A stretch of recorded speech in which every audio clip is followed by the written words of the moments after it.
At Edward Jones, we believe rich is more than caring about the latest and greatest. It's also taking care of what gives your life meaning. That's why your dedicated financial advisor meets you where you are with personalized financial strategies that help protect what matters so you can preserve your progress while creating a path forward. The key to being rich is knowing what counts. Let's find your rich together. Edward Jones, member SIPC.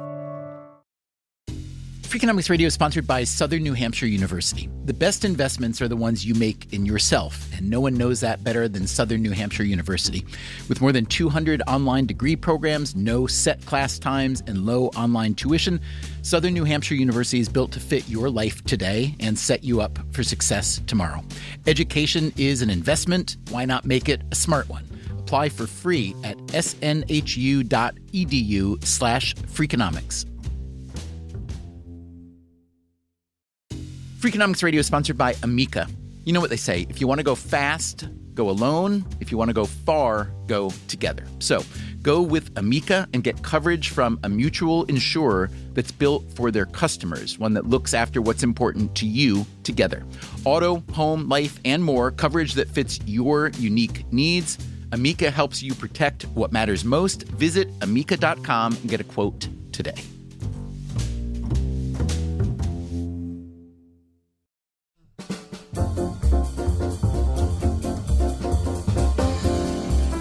Hey, podcast listeners, just in time for all your New Year's resolutions, today we're replaying one of our favorite old episodes. It's about commitment devices. That is, clever ways to trick yourself or trap yourself into doing something that you want to do, but for whatever reason, you aren't able to.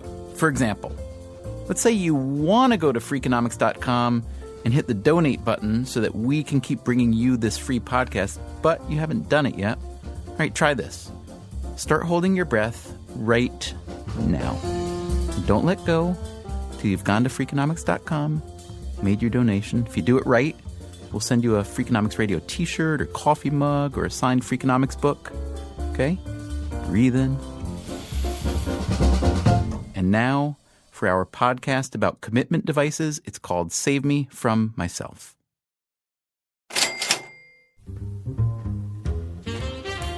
Well, it was in late August of 2009. I went to a Harris casino and played Pai Gow, and I was doing fairly well. I couldn't believe the luck I was having. That's Tony Belandrin. This was on one of those riverboat casinos in Kansas City, Missouri. Belandrin is a journalist in his late 40s. The big hand that I was dealt was a 7-card straight flush. Wow. And a 7-card straight flush is pretty amazing, pretty rare. And of course that had a joker involved, so there was a wild card there. And that, I believe that was 750 to 1 on the odds. So my $5 bet on it netted me, I think, $37.50. And what happens then? Did you keep playing for a few hours, or were you jazzed? You decided, I'm going to cash out? How'd it work? No, they spread the cards out for the camera, of course. They did a card count. Oh. And the supervisor congratulated me and asked for my ID because this was going to be a big payout, a significant payout. And I just thought, wow, here it goes. Here's the thing. That beautiful hand Belandrin was dealt, that 750 to 1 straight flush hand, it actually turned out to be bad luck. You see, Tony Belandrin wasn't supposed to be gambling in that casino or any other casino in the state of Missouri. It all began when he realized that his gambling had gotten out of control. Sometimes after work and on the weekends, when the casinos did not close, there were a couple of times when I stayed there until I had to go to work the next day. Wow. And at what point did you say to yourself, Tony, this is not good and I need to do something? Well, when I was borrowing money from friends and I wasn't completely honest with them about why I needed the money. And I knew I was in a pattern of living paycheck to paycheck despite, a decent income. When I was trying to figure out how many dollars I had to get my next meal, I thought, this is not good, and I got to stop.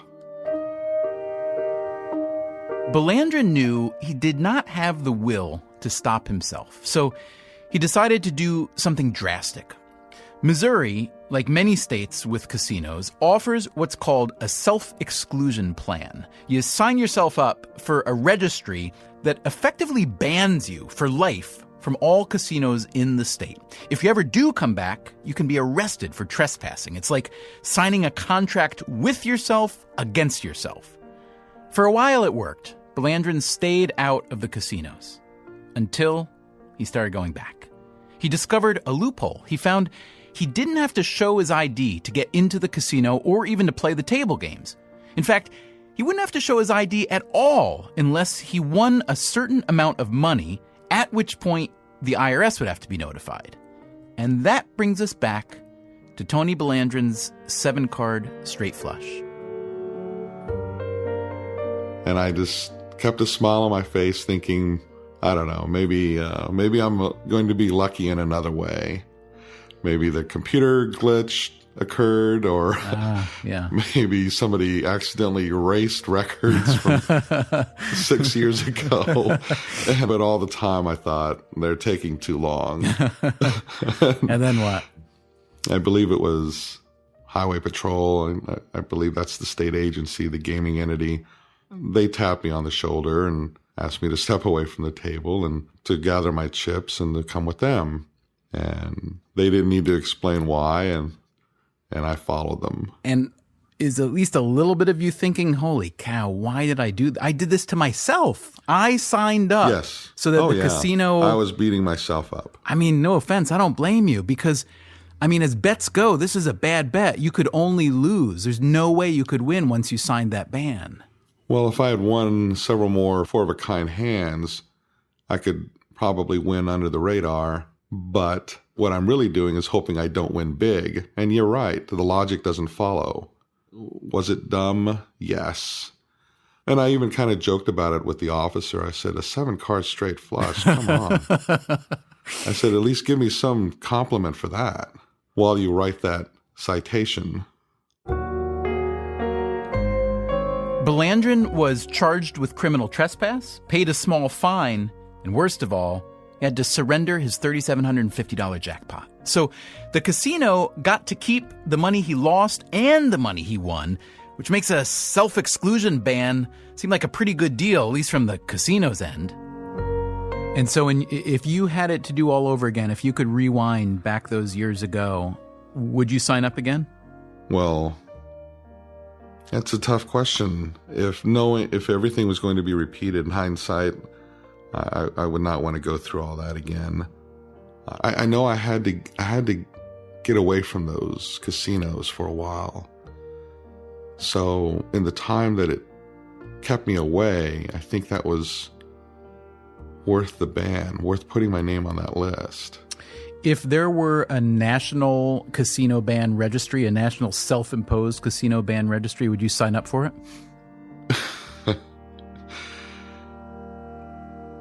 No.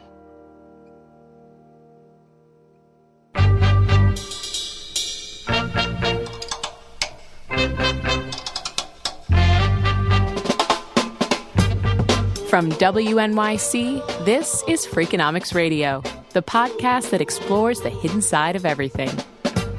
Here's your host, Stephen Dubner.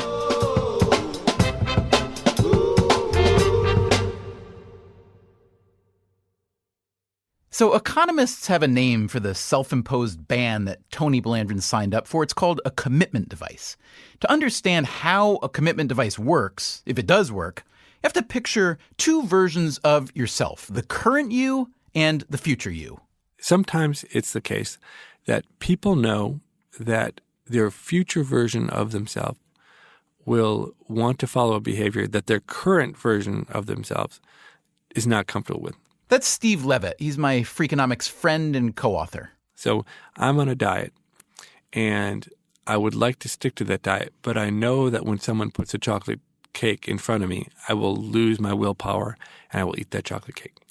A commitment device is an attempt on the part of a person to set up constraints so that the future self isn't able to take advantage of the situation and do what the future self wants, but instead requires the future self to behave in a way that the current self would like the future self to behave. You remember how Odysseus had himself lashed to the mast of his ship so he couldn't succumb to the sweet song of the sirens? That is a commitment device. Have you ever bought an expensive gym membership to force yourself to get into shape? That's a commitment device. For some people, marriage is a commitment device. Now, in the last few years, commitment device websites have been popping up, like Stick.com, that's STICKK, and Aherk, that's AHERK, and they let you set up a contract to help you quit smoking or finally write that novel, any kind of goal you can imagine. If you fail, there's a penalty to be paid. You may have to donate money to an organization that you hate, or you might have to post an embarrassing picture of yourself to Facebook. Steve Levitt, being Steve Levitt, has some singular ideas about commitment devices. So bariatric surgery is one of the ultimate examples of a commitment device. It's a case where you know you can't control how much you eat, so you actually have surgeons go in and put rings or cut your stomach out so that you just don't want to in the future eat it all, which has always struck me as a really, really extreme solution to not being able to lose weight. I think I have at least two far superior ways of losing weight that I haven't been able to convince anyone else to go with. Now, the one that's maybe more civilized is if you've ever had really bad canker sores or kind of cut your gums, it's so unpleasant to eat. So why not just slice up your gums a little bit, cut up your mouth so that you just don't feel like eating it all. I think that would be a great diet approach. But people say, no, too violent, I can cut myself. One thing I know would work is just take a little can, like say a baby food jar, and fill it with vomit, okay? And wear it around your neck. And every time you decide that you're hungry, just open the jar and take a little sniff. I guarantee you will lose weight. Guarantee. And we can't figure out why people don't like economists. I don't understand. That's but such a how is pleasant that idea. worse than bariatric surgery? Wouldn't you rather sniff vomit once in a while than risk death going under the knife to have someone cut open your body and make but it it's so also that you'll never be able to reverse it? Yeah, it's also a one-time thing. As unpleasant as it is that one time and as risky as it is for the one time, you figure if I get through it, then I'm done. As opposed to just walking around with a baby food jar of vomit on a string my whole life. I mean, come on. Think about what a great conversation starter that would be. With what kind of people? Who are you trying to start a conversation with? The ladies at ladies' night at the bars. Okay, so maybe Levitt's methods aren't for everybody, or anybody. But let's say that you do want to change your life in some way, large or small. Maybe you find yourself questioning the choices you make. Maybe you're looking for answers to life's big, big questions. I was talking to my cousin Jimmy, who asked the question that really kind of summed up the whole thing. He said, is life without steak and porn worth living? That's Adam Scott. He works in telecom policy for the Canadian government in Ottawa. He's 35 years old. He and his wife had their first kid a year ago. His perspective on life has shifted. I've always been a weak-willed person, but now I'm becoming a weak-willed, fat, old person. So I've definitely had my health on my mind lately, recognizing that I've only got so many years, so many hours left to live. Am I spending them in a valuable way? So he took his cousin Jimmy's question kind of seriously. What if he did give up steak and pornography and, while he's at it, all the other habits he considered unhealthy? I'll give you the full list is hamburgers, hot dogs, french fries, onion rings, chicken wings. Adam decided to go cold turkey for 30 days. He committed himself to a life of health and virtue. His cold turkey list ended up with 42 items. Soda pop, illegal drugs, which I don't really do anyway. I remember when I was a kid, how hard it was to give up one thing for Lent, like ketchup. I loved ketchup. How do you live without ketchup for the entire Lenten season? And here's Adam Scott trying to give up not one thing he loves, but 42. These are things that I've been doing habitually, foods that I've been eating for the last 20 years. television shows that I've been watching every night for the last 2 or 3 years. And I've never really made a conscious decision about them. I've never sat down and assessed the value of watching TMZ every night. It just kind of crept into my life, and now it's there. So I don't necessarily want to give it all up, but I do want to evaluate it and see, if I think my life is better with beer and entertainment television in it, I'll be drinking in front of the TV on day 31. Adam knew how hard this was going to be, and he knew that he was going to need some kind of commitment device. So what I came up with is I've written a $750 check made out to Oprah Winfrey, who my wife adores and who I despise might be too strong a word, but who I'm not a big fan of. Yeah, it's true. I do love Oprah. I think she's great. I think she does great things. That's Heather, Adam's wife.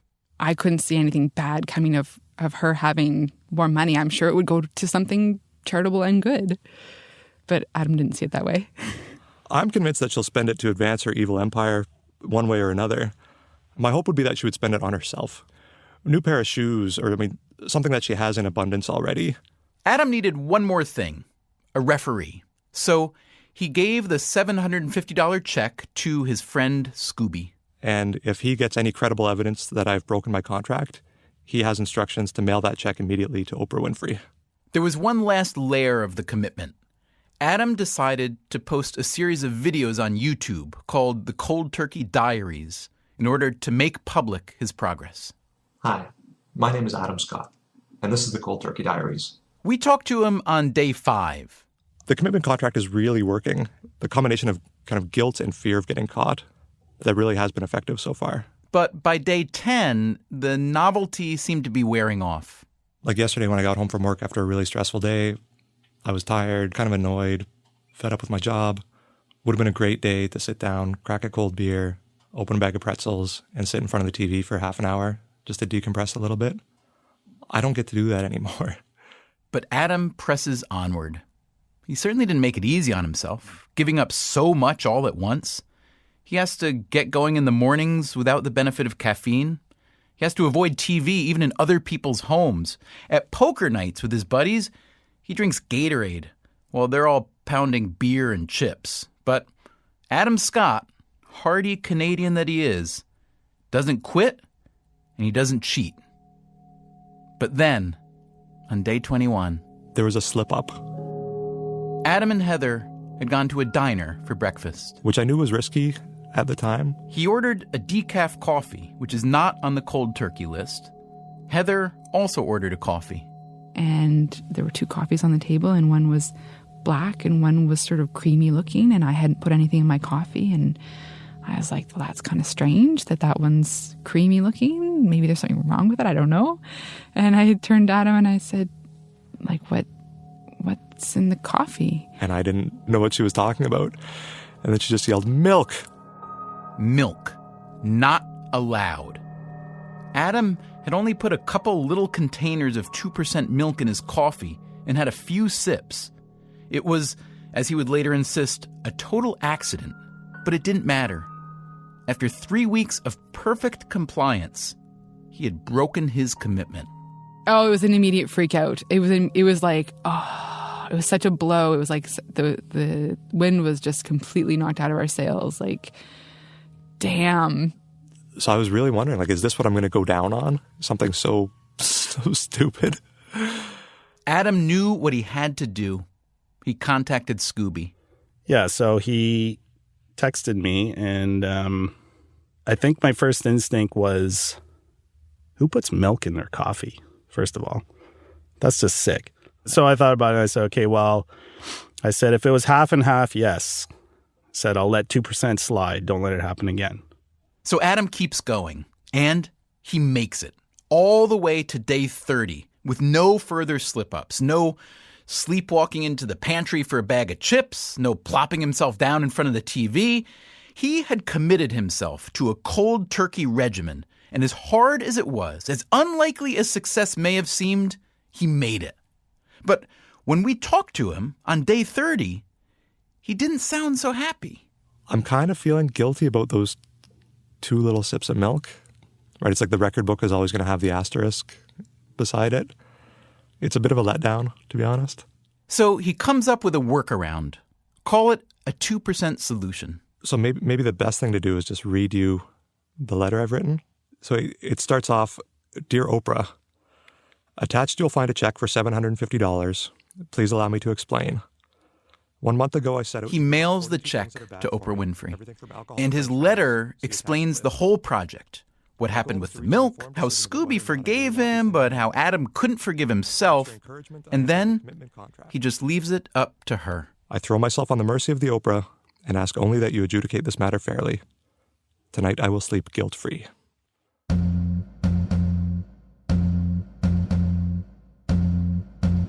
I'll be honest with you. I think Adam Scott was way, way too rough on himself. 42 banned items and 1 slip-up in 30 days? I mean, come on. But I also find myself thinking, look how much effort he expended. Look how much angst he put himself through. Simply to get himself to do the things he already wanted to do. That's why some people aren't such big fans of the commitment device. I really think commitment devices are kind of a farce. That's Steve Levitt again. He tried a commitment device on himself once. It was actually in Thomas Schelling's undergraduate class in economics at Harvard. So Thomas Schelling was one of the greatest economists of all time. He won the Nobel Prize. He was a wonderful lecturer. Schelling was also one of the first scholars to study what we now call the commitment device. But I had this problem, which was a 9 a.m. class. As soon as I was settled into a seat, I would immediately go to sleep. And I really wanted to see these lectures. I just couldn't keep my eyes open.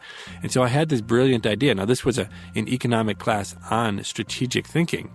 And what better way of using strategic thinking was then to use the commitment device of putting myself in the very front row, in the very middle seat. How could I possibly fall asleep if Thomas Schelling was looking right at me as he delivered the lecture? And unfortunately, it couldn't have been more than 2 minutes into class when I found myself dozing off already, and I couldn't keep my eyes open the entire lecture. And I decided, well, that commitment device didn't work. I'm going to sit in the back of the class. At least it's not half as embarrassing. The problem with commitment devices is, as clever as your current self is at trying to devise ways to keep your future self from getting around it, the future self just desperately wants whatever it's being denied, and it finds ways to get around it. I mean, well, people pretend to want commitment devices. I think deep down, real people don't really want them.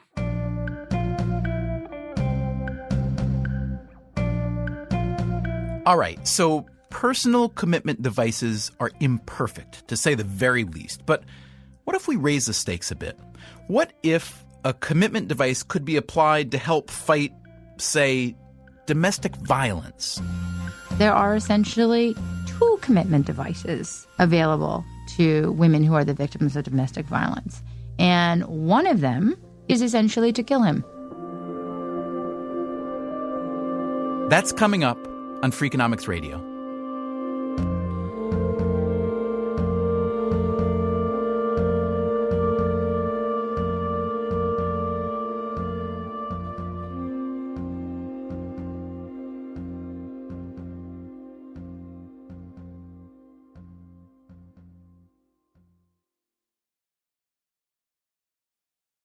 Freakonomics Radio is sponsored by Figure. Did you know that 40% of homeowners own their home outright?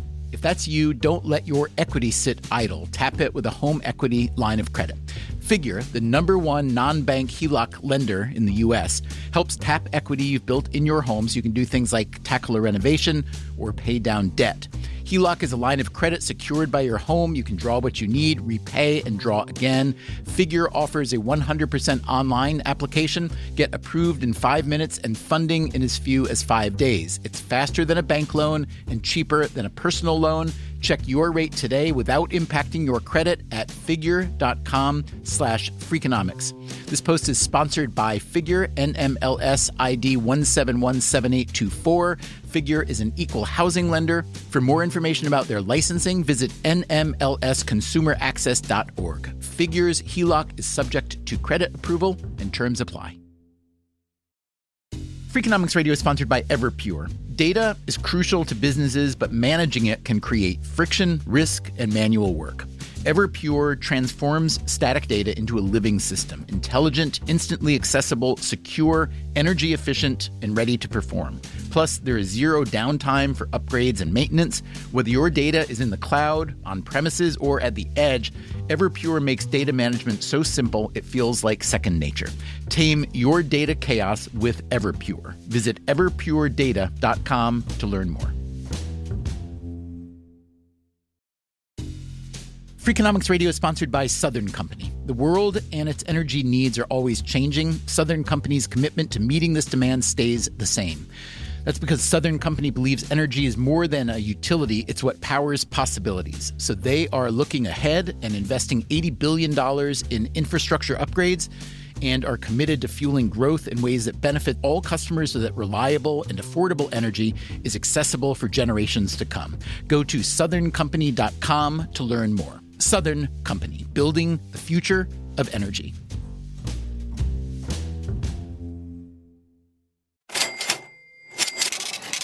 From WNYC, this is Freakonomics Radio.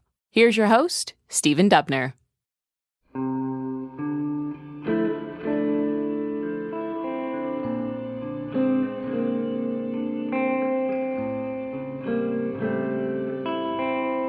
So, commitment devices don't always work, in part because your future self rebels against your current self, and in part because the devices may simply not be powerful enough.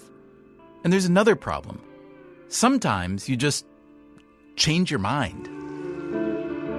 So, for the most part, economists believe people are rational and they can make the best decisions for themselves. That's Anna Azer. She's an economist at Brown University. So economists, for the most part, don't like to tie people's hands. But there can be circumstances when you might actually think it would be improving. Azer studies commitment devices in an unusual context, which is the context of domestic violence.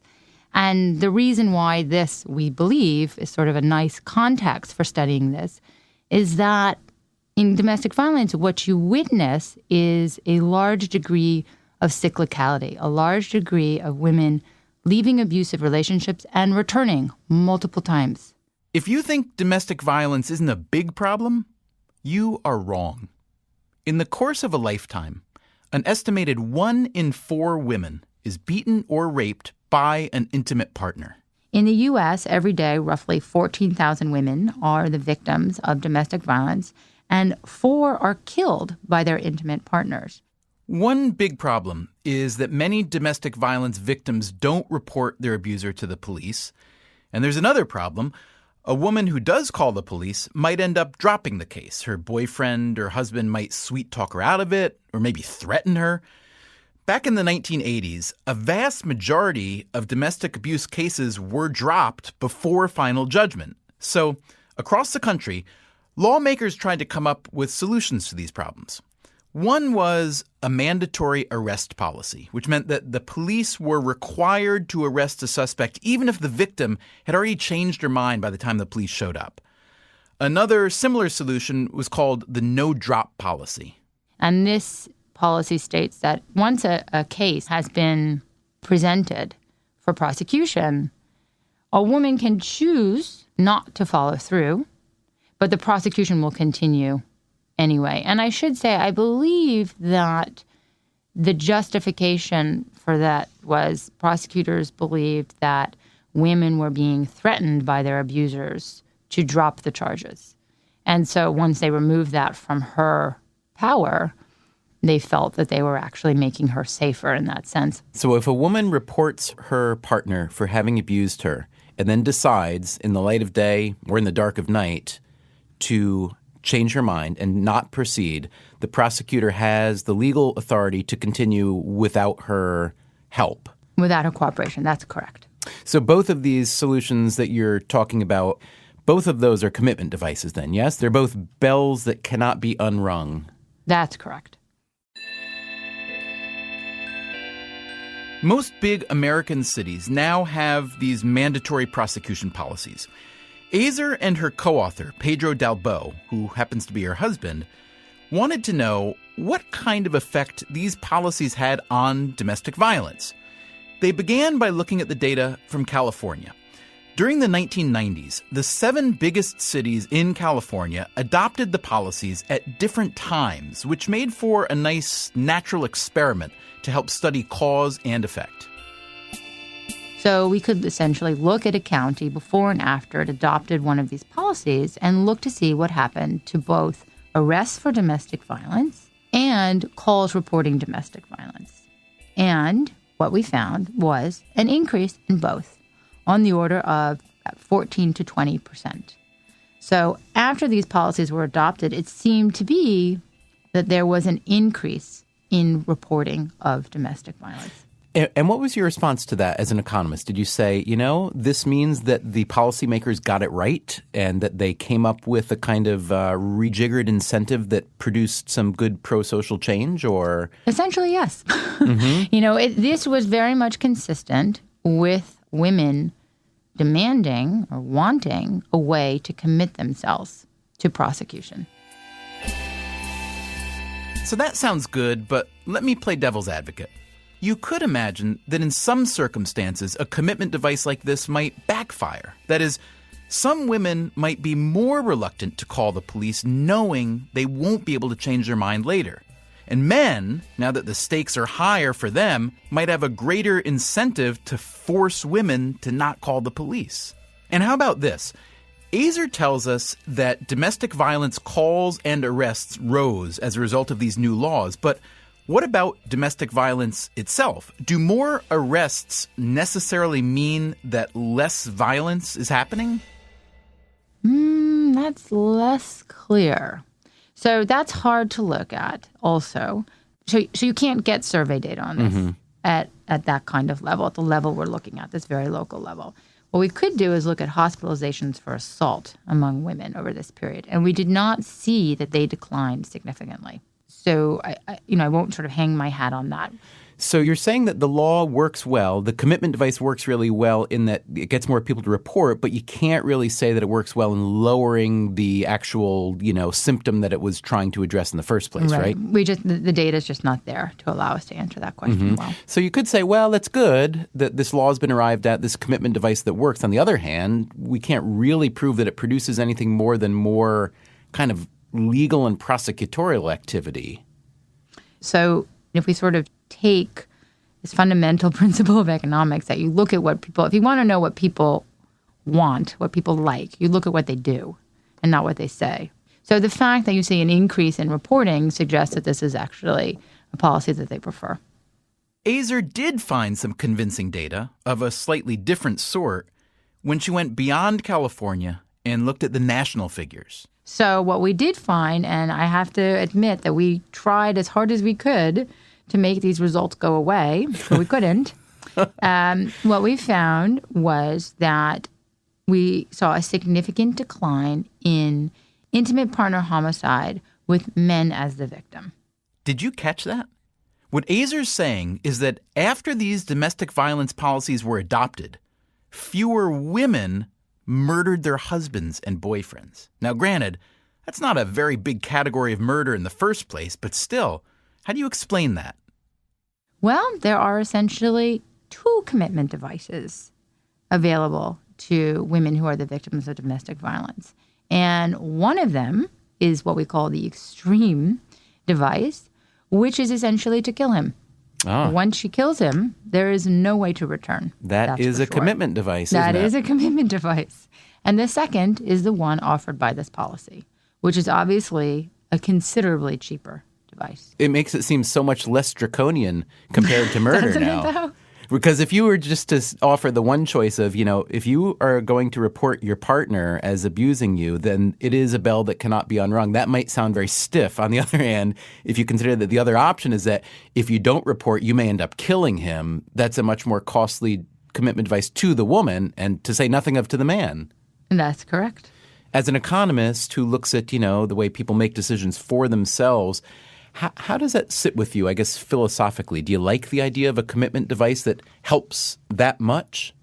Yes and no. I mean, what we're essentially doing is we're preferencing one state of being over another. We're saying with this policy that we believe that the woman, right when she is attacked and reports her abuser, that we are going to follow that woman's preferences and not the second woman who shows up a couple of weeks or a couple of months later and decides she no longer wants to prosecute and actually wants to return to him. So you might argue, who are we to preference that woman's self as opposed to her other self, if we can call it that? And you would be right. I think the way to look at it is to say, A, is there any collateral damage? Are there externalities? And the answer to that is yes. There are children who bear the cost of these decisions, and that the policymaker should consider the welfare of those children as well. And the second part of the response is, well, let's see what women do. Let's see whether they, in fact, increase their reporting. And if they do, that would suggest that they have a preference for this as well, and that the policy choice was correct. Aha. Okay. That makes perfect sense, except, let me ask you, that necessitates women knowing that these policies do exist, right? So that's correct. That's correct. Is that the case? Well, there's no study. I can't give you numbers. As far as I know, nobody has actually studied this. What do women actually know about the rules and policies? The only thing I can say is typically these policies are accompanied by an increase in resources in both the prosecutor's office and the police department for cases of domestic violence. All right. So while the evidence is hardly overwhelming, and there are all kinds of data we don't have, it does seem that these commitment devices that are meant to help the victims and potential victims of domestic violence have had some benefits. What's interesting, to me at least, is that with these commitment devices, it's somebody else who's doing the committing for you. Now, maybe that's how it's got to be. Self-imposed commitment devices, as we've seen, are rather imperfect. Tony Belandrin signed himself up for a gambling ban, and he couldn't keep himself out of the casino. And then he got busted when he won a huge jackpot. He lost by winning. Adam Scott, meanwhile, he won by losing. That is, he deemed his cold turkey experience a failure because of those few wayward sips of coffee with the milk in it. But in the end, the cold turkey thing really worked out for Adam. He lost 8.5 pounds during that month. He may, of course, be out the $750 that he mailed to Oprah Winfrey. So I pictured my check, traveling through the mail, landing in Oprah headquarters. She opens it, sees the $750, and decides that she can go shoe shopping. Stop the car! Stop the car! I see a shoe in the window! Okay. But to date, the check remains uncashed.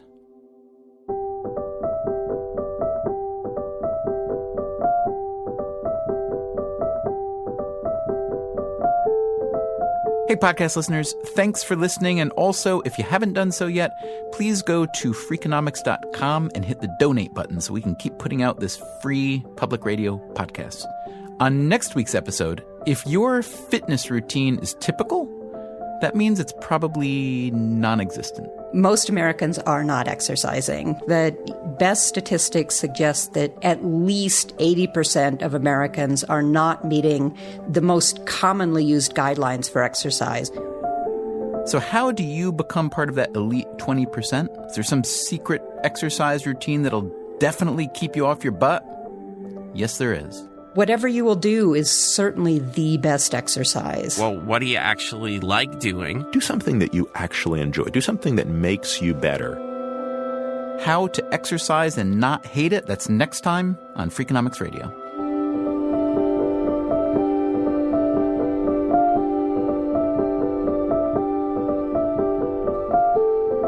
Freakonomics Radio is produced by WNYC and Dubner Productions. This episode was produced by Catherine Wells. Our staff includes David Herman, Greg Rosalski, Greta Cohn, Beret Lamb, Susie Lechtenberg, and Chris Bannon. If you want more Freakonomics Radio, you can subscribe to our podcast on iTunes or go to Freakonomics.com, where you'll find lots of radio, a blog, the books, and more.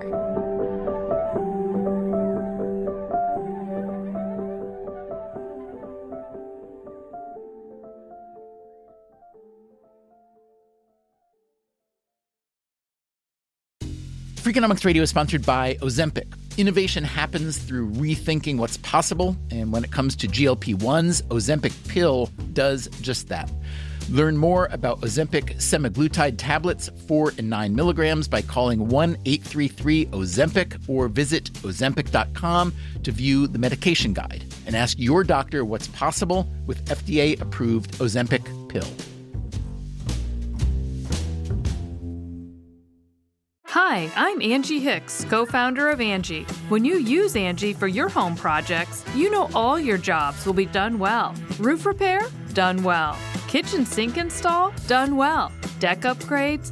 Done well. Electrical upgrade? Done well. Angie's been connecting homeowners with skilled pros for nearly 30 years, so we know the difference between done and done well. Angie, the one you trust to find the ones you trust. Find a pro for your project at Angie.com. You wouldn't take financial advice from a 72 hours in a single day alpha influencer, would you? Same goes if you're in a car accident or any accident. Who you choose matters. That's why Morgan & Morgan exists. They're the largest injury law firm in America, and they've built a reputation by actually winning cases, not just talking about it. Over 1,000 lawyers across all 50 states and $30 billion recovered. Injured? Go to forthepeople.com/podcast. That's forthepeople.com/podcast.